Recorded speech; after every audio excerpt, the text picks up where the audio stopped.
work your ass off.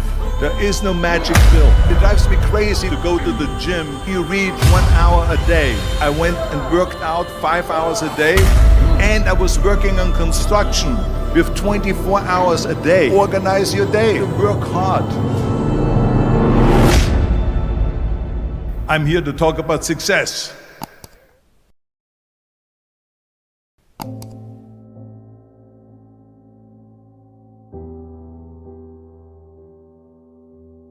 I went to college.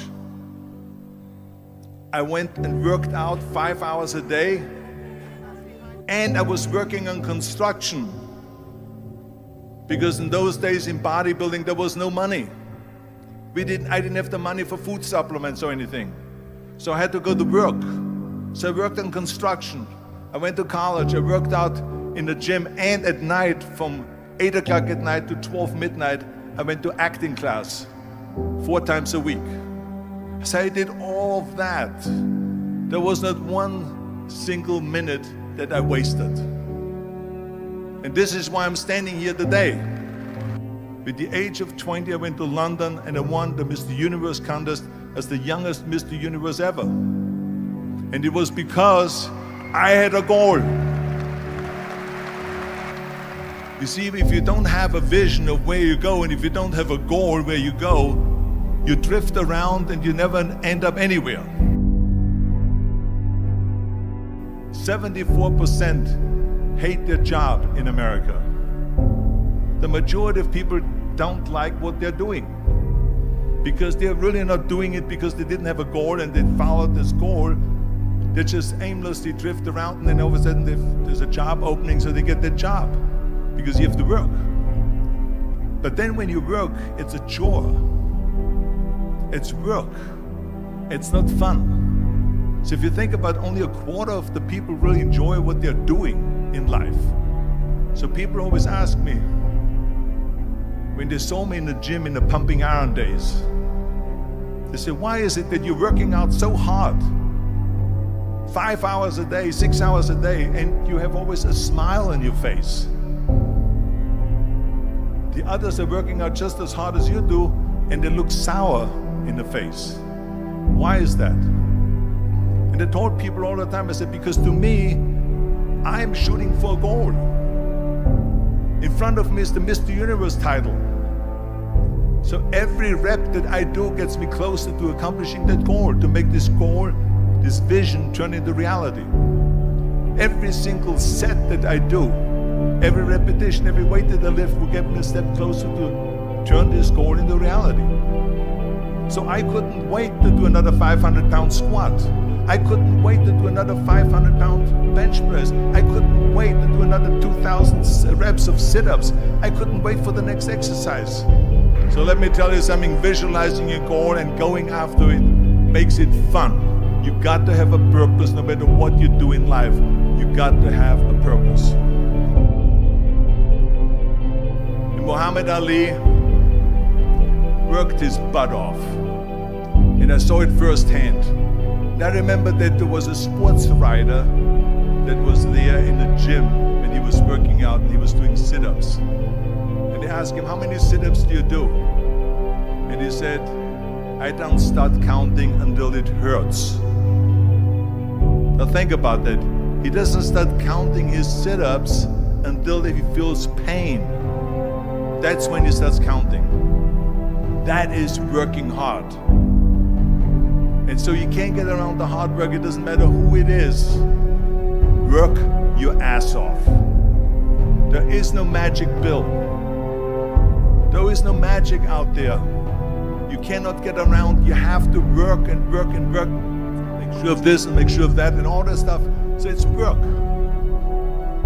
And it drives me crazy when people say that they don't have enough time to go to the gym for 45 minutes a day and work out, or to do something for 45 minutes to an hour a day to improve, if it is physically improve or if it is mentally to improve. Imagine you read 1 hour a day about history.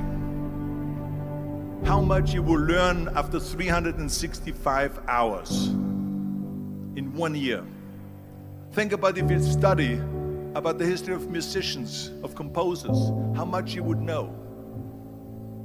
Imagine if you would work on a business, on some business that you want to develop every day for an hour. Imagine how further along you will go and get. So it drives me nuts because when people say we don't have the time, we have 24 hours a day. We sleep 6 hours a day, so that gives you still 18 hours. So there's someone shaking their head out here in front. They say probably, I don't sleep 6 hours, I sleep 8 hours, right? Or just sleep faster. So we have 18 hours a day. The average person works around 8 to 10 hours. So let's assume it's 10 hours, so we have 8 hours left. Then you travel around an hour a day, maybe 2 hours a day. So now you have still 6 hours left. So what do you do with these 6 hours? What do you do with these 6 hours? Then we eat a little bit, then we schmooze a little bit, talk a little bit to people and all that stuff. But you can see how much time there is available if you organize your day. So you got to work hard. I hate plan B.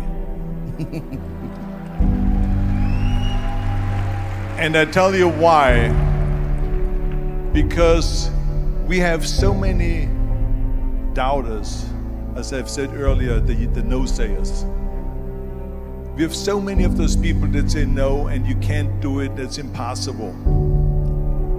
That is okay because we just turn off, as I said earlier, and we listen and we hear the no being a yes. You can't do it, you can do it, and all of that. So that is possible to do that amongst all the negative people around you. But when you start doubting yourself, that's very dangerous. Because now what you're basically saying is that if my plan doesn't work, I have a fallback plan, I have a plan B. And that means that you start thinking about plan B, and every thought that you put into plan B, you're taking away now that thought and that energy from plan A.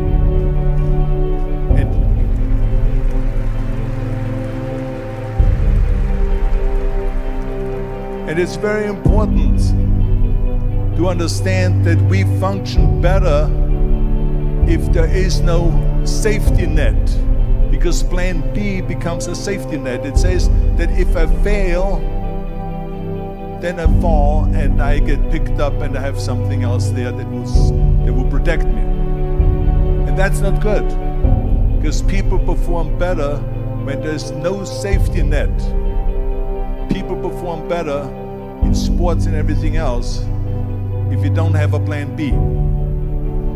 I'm telling you, I've never ever had a plan B.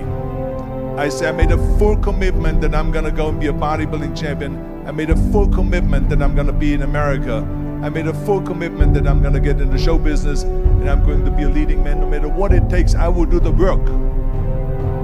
I will do the work over and over and over until I get it. And the same was in politics and everything like that. So to me, it is very dangerous to have a plan B, because you're cutting yourself off from the chance of really succeeding. And the reason, one of the main reasons why people want to have a plan B is because they are worried about failing.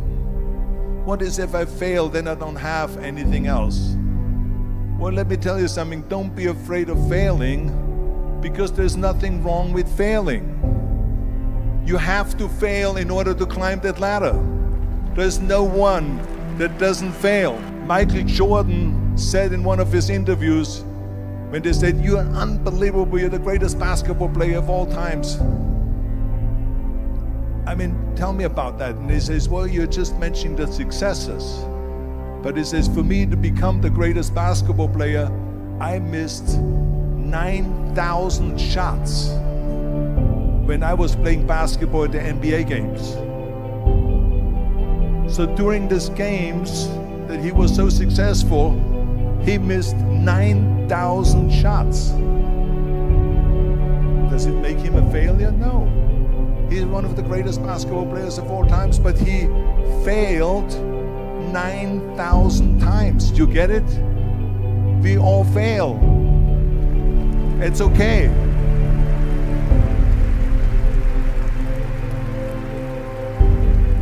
What is not okay is that when you fail, you stay down.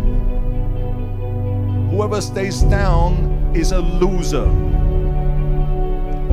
And winners will fail and get up, fail and get up, fail and get up. You always get up. That is a winner. That is a winner. I failed in bodybuilding. I lost bodybuilding competitions. I lost powerlifting competitions. I lost weightlifting competitions. I had movies that went in the toilet and that were terrible and got the worst reviews. And in politics, I remember I had many of the initiatives on the ballot, and we lost. My approval rating in California went down to 28%. And then it went back up again, and I won again the governorship. Hey, we all lose. We all have losses. This is okay. And this is why I say don't be worried about losing, because when you're afraid of losing, then you get frozen. You get stiff. You're not relaxed. You got to be, in order to perform well in anything, if it's in boxing or if it is on your job or with your thinking, is only happening when you relax. So relax. It's okay to fail. Let's just go all out and give it everything that you got. That's what it is all about. So don't be afraid to fail.